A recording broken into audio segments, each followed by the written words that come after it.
Danny Dimes' deal gets done 4 minutes before I think it was 5 minutes before the franchise tag deadline. At 4, they close it. Remember a couple years ago, the Browns couldn't send a fax?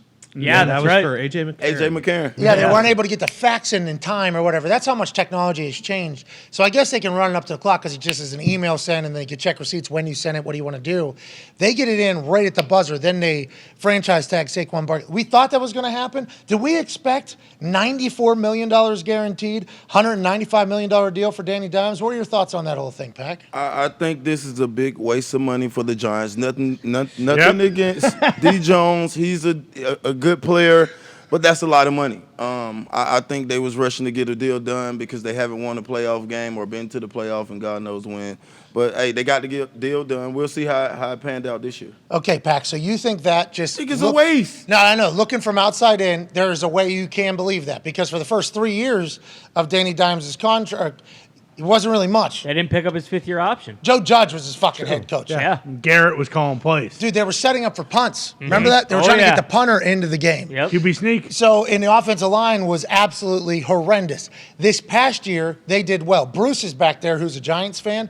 Bruce was 6 to midnight whenever he found out that Danny Dimes and Saquon will be back next year. Is it because this past year was basically what you guys have been hoping for the first 3 years of Danny and Saquon being together? Is that basically the case? Yeah, it's also like what's kind of the alternative. We're probably, too low down in the draft to get a top quarterback. Look at like bringing in Jimmy G for, what would it be, like 36, 37? Does that make you any better? It's exciting to kind of keep the young, the young core going. They'll say they already went through the learning curve. Like he already sucked. Now he's at the point where he's good. Do you believe that or no? Well, like he just said, that's probably the best deal they could have signed.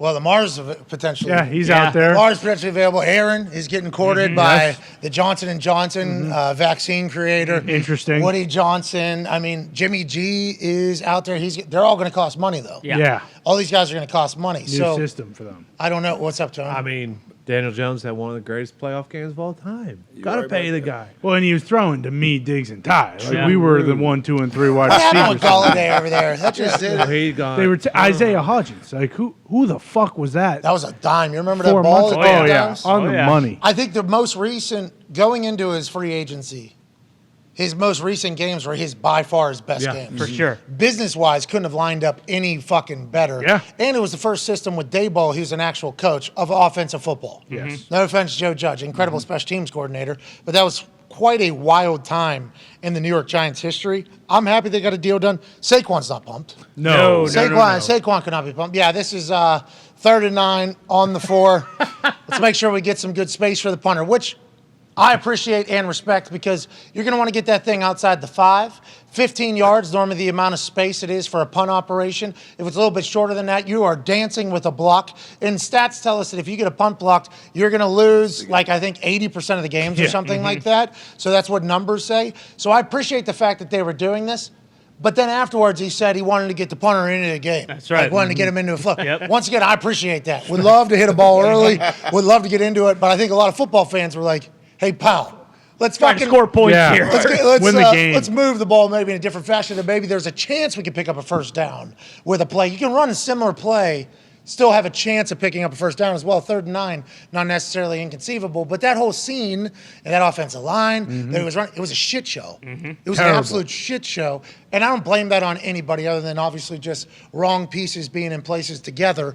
That's never going to work out. I do like the fact that Joe Judge, when he got fired, had a pizza and beer party. That's right. Remember Awesome. that? Oh, yeah. Joe Judge gets fired. 8 racks. He was fucking, I think it was Dolly. Yeah, had a dolly carrying Like he was it at in, Costco. Yeah, exactly. Coming in with pizza and beer. What? And they were like, Joe Judge is having one last get-together with the boys. Actually, that was all just for Patricia, but the rest of it was behind him. But Patricia was not on that staff. No, but Patricia's not passing up a beer and pizza party. He was probably there. if he could Matt find Patricia his, wasn't traveling, from well, no, he New couldn't England. I find don't know. his keys and wallet to get there, but That was a hilarious story that did happen with Matt Patricia one Radio Row year that we do not have to dive into. But nonetheless, Danny gets paid. Saquon Barkley can't be happy about this. Saquon Barkley, obviously, any player at a real position who has displayed incredible talent, which Saquon had his best year last year. Yeah. Last year was his best year. A couple injuries, I think, happened. Obviously, offensive line wasn't great. Not a lot of weapons, so people could pack the box. Danny Dimes wasn't lighting up the scoreboard. So the things that Saquon Barkley had to stare down defensively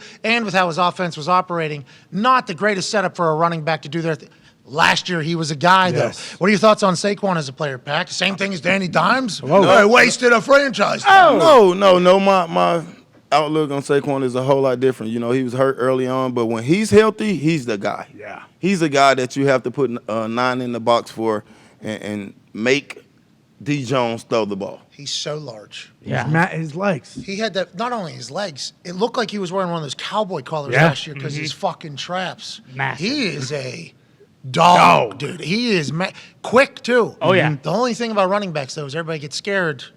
How long? Longevity. Because you're taking a lot of. So him getting beat up, having injuries, coming back, and still being explosive, I think is a big deal. But I think every GM, not every GM, there's probably some GM that'll be out there and pay Saquon because he's an anomaly, he's different, everything like that. A lot of GMs get worried, though, about running backs. 4 years. Yeah. 5 years, 3 years, whatever it has to be. So that's why, like, the franchise tag on a running back, especially if it's a great running back, is perfect for the team. That guy works out. You got a Yes. specimen. Does not miss any days. Pac-Man, is this what you look like? That's what I look like right there, baby. I bet. No, he's a dog, though. Yeah. Hey, I just wanted to get out there and say some stuff about my boy Danny Dimes. I feel like he's getting a lot of undue hate as one of the young quarterbacks in the league. Not from us. Well, maybe Pac. Well, Pac-Man. Pac-Man said, waste of money. Remember, that is what he led off the show. Started the show. What the fuck? That's pretty much how he led off the. Jason, we didn't say that, though. You know a lot of opinions. What do you want to talk about, pal? No, I just feel like he's one of the great not great yet, but he's one of the better dual threat quarterbacks in the league. He had 700 yards rushing, completed 67% of his passes, which is 6th high in the league. I mean, and he's doing this with basically garbage receivers, garbage O-line. I mean, ain't no D coordinator with no sleep trying to figure out how to cover the Giants wide receivers by any means. Jason just said, do your research. What the hell, Pac? This guy was playing with a JV team out there, had his best season. Money's on the line. Who else are we going to get? Pretty much. Sounded like what Jason was saying. Yeah. Last option. Are you worried they're going to have a sophomore slump there in New York? Sophomore slump, it's his 4th year. It's going to be his 5th year. What are we talking about? For Dable.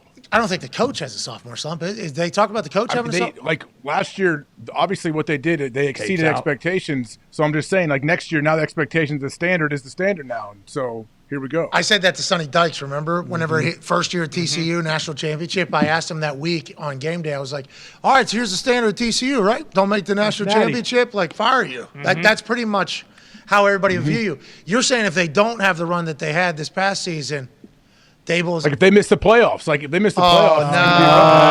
No. In NFC East, tough division. Tough. It seemed like they barely got in last year. Whoa. Well, they made it to the second round, but it's if the Jets get Rodgers too, and all of a sudden the Jets are the team in New York. That's a totally different Hold division. on, how about Josh Allen with Daboll year 1, year 2, year 3? Oh. What do you think about Danny Dimes with Daboll year 1, year 2, year 3? Huh? Think about that. Yeah. And real receivers.